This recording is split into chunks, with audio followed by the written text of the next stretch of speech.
Here is a question. Read it carefully and think about the answer.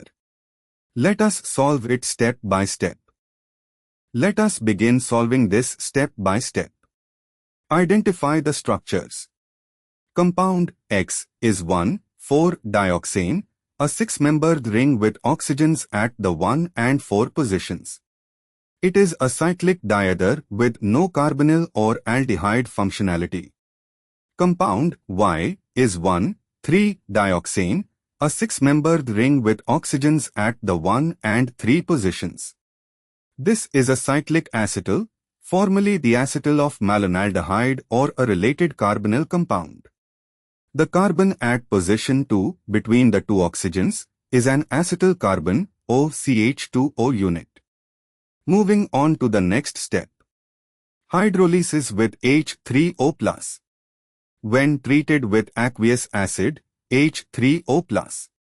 X1,4-dioxane is a simple diether and does not hydrolyze readily under mild acidic conditions. It gives no carbonyl compound. Y1,3-dioxane is a cyclic acetal and hydrolyzes readily under acidic conditions to give a carbonyl compound, specifically an aldehyde, malonaldehyde or a simpler aldehyde depending on the substituents, but the key point is an aldehyde carbonyl is released. Moving on to the next step. H3O+, then Fehling test. After hydrolysis, Y gives an aldehyde which reduces Fehling's solution, Brickred precipitate of Cu2O, while X gives no aldehyde and does not reduce Fehling's solution. So, B can differentiate X and Y.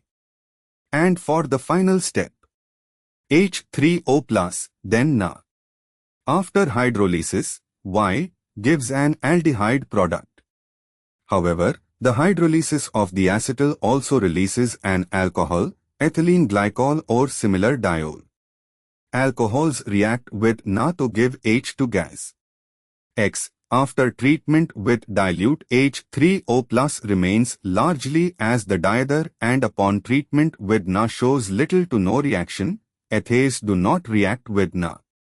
The hydrolysis product of Y contains hydroxyl groups from the diol released that react with Na to evolve H2 gas.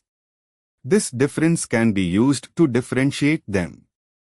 H3O+, NaOI, iodoform test. NaOI tests for methyl ketones, CH3CO, or secondary alcohols oxidizable to methyl ketones. The hydrolysis product of Y is an aldehyde, not a methyl ketone, so it would not give a positive iodoform test. This reagent cannot reliably differentiate the two compounds in a meaningful way. Conclusion. Both options, B and C, can differentiate compounds, X and Y, after acid hydrolysis, while option A cannot. Therefore, option D, both B and C, is the correct answer. Therefore, the correct answer is D. Therefore, the correct answer is option D.